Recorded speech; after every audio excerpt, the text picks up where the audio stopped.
it's Jenny. Several months ago, I posted a video telling you that I was going to have a procedure called BCIR. That stands for Barnett Continent Internal Reservoir. On March 30th of this year, I ended up having the surgery. But instead of the planned 1 surgery and a 3-week hospital stay, I ended up being in the hospital for 17 weeks and having 4 surgeries. It was very rough, I'm not gonna lie.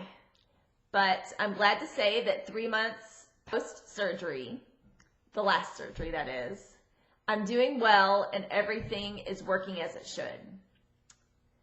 People have asked me, was it worth it? My answer right now is simply, ask me in 1 year. I went through a lot, I'm still recovering, and I'm still learning more about the pouch, what to do, how to do things. I do have to say that for the first time in 29 years, I'm completely independent in doing my bowel program. And that is something pretty incredible right now that I'm still getting used to.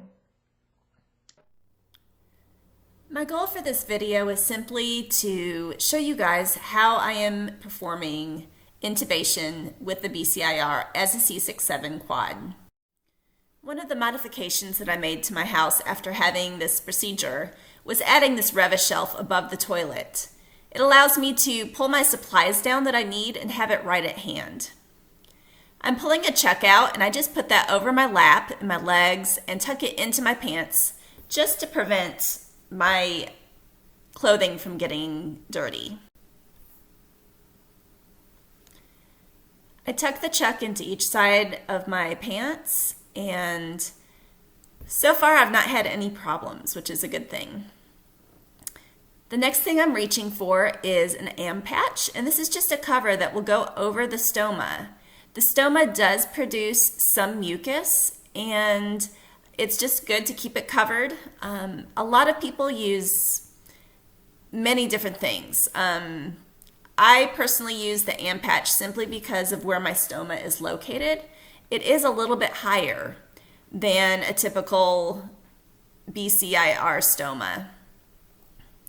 I chose to have the stoma higher because I was noticing that when it was lower, it was too close to my catheterizable stoma for my bladder, and I didn't want any cross-contamination that would increase a chance of a UTI. Also, in a prevention of a UTI, I am using these wet wipes. They're Purell wipes, and so they are antibacterial. And in everything that I do with the BCIR, I really want to try to prevent any cross-contamination with the other stoma that I have for catheterizing. Now I'm just taking off the previous stoma cover, and that just pulls off. And then I keep a trash can right next to the toilet so everything is within easy reach. I've learned a little trick from other BCIRs, other people with BCIRs, and one of the tricks was to use a piece of toilet paper when you pull the catheter out, and that catches any of the stool that might come along with the catheter, and that has worked really, really well. This is a 29 French catheter, and I'm just dipping it in some lubricant. And because this does not need to be a clean procedure because you're going into the bowel, I just reuse the same cup of lubricant each time. When I'm first pushing the catheter into the stoma, I come to a point where I feel it hit the valve. And at that point, I usually need to take a bit of a deep breath and just relax and allow the catheter to slowly go in with a little bit of pressure, but I don't want to ever push too hard. And I always make sure that the end of the catheter is in the urinal. If you noticed, I did put a urinal down by, it's actually where the armrest flips up. There's a nice little hole where the urinal fits down there. And so right now, I don't know if you could see, but the catheter is now brown, so stool is coming out. You can also see air bubbles. So there is quite a bit of gas that is produced, obviously, in the bowel, but in the pouch, there is no way to release it other than when you're intubating. So when you see those little white bubbles come through, that's all gas.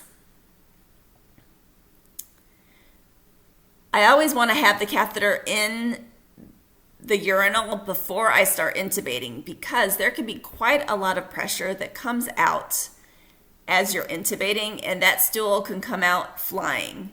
One of the other modifications that I made to my bathroom after the surgery was tiling the back wall of my toilet. And I have heard one too many stories of people having to clean the backs of their walls off after stool goes shooting out of their catheter. So right now I'm just pushing on my belly a little bit just to move whatever is in the pouch around a little bit. Sometimes it needs a little bit of help.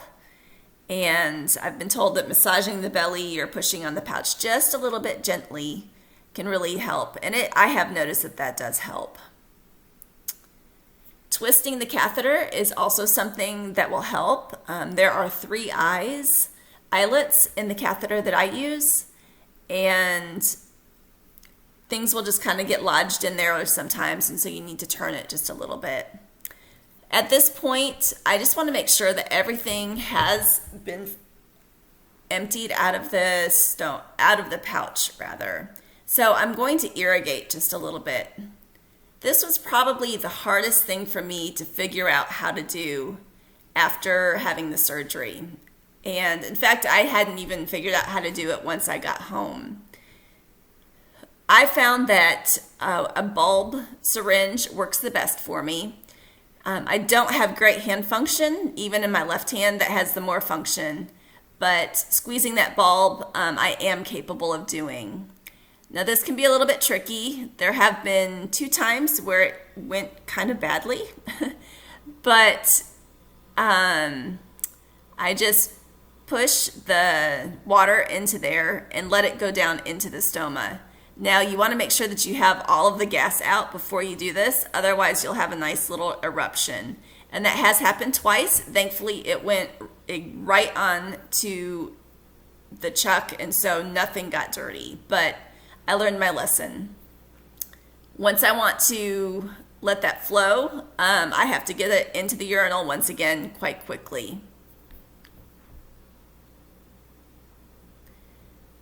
I am sitting too high for the catheter to reach into the toilet, so unfortunately I am having to use a urinal right now. I hope to figure out something else so that when I'm out in public, I don't have to bring the urinal along with me, but we'll wait and see. I'm going to irrigate one more time just to make sure everything's good. And you know that it's good once the output begins to turn a lighter brown or even a clear color. And so just a little bit more is coming out. It also brings out any additional gas that might be left in the pouch.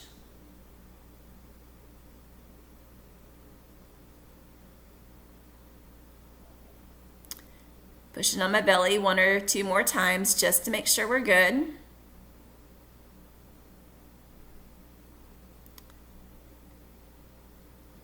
I empty the dish from where I got the water from to fill up the syringe. And here is where the toilet paper comes in handy. I'll turn the water on in that water faucet first in the sink and pulled out the catheter.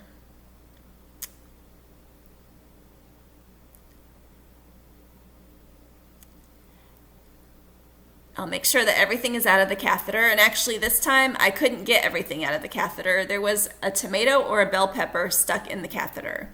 And that's one thing that I'm learning, is that the mantra, I guess you could say, of the nurses at BCIR is chew, chew, chew, drink, drink, drink. And obviously I didn't chew something well enough. So just having to rinse out that catheter, rinse off the lubricant, make sure it's as clean as possible. And then I will empty the urinal into the toilet. And the sink is still going, the water is still flowing, and so I'm going to rinse out that urinal really well as possible.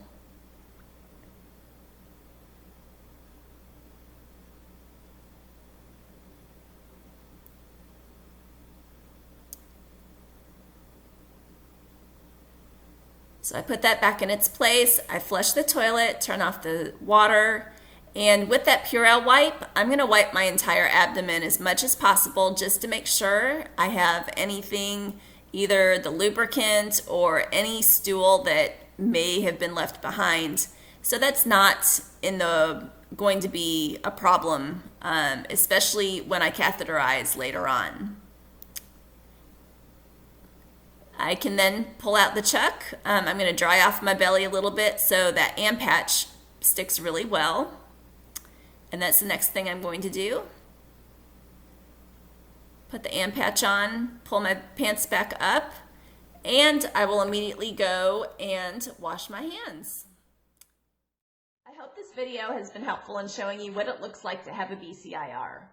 I couldn't find anything to show me what it looked like to intubate, so what my goal is to have this video out there for those of you interested in having a BCIR but not really sure of what to expect. I hope this has been helpful. If you want to read about what my experience was like while I was down at Palms of Pasadena Hospital, you can go to my website at jennysmithrollson.com/BCIR. I'll post another video in 1 year to let you know how things are going.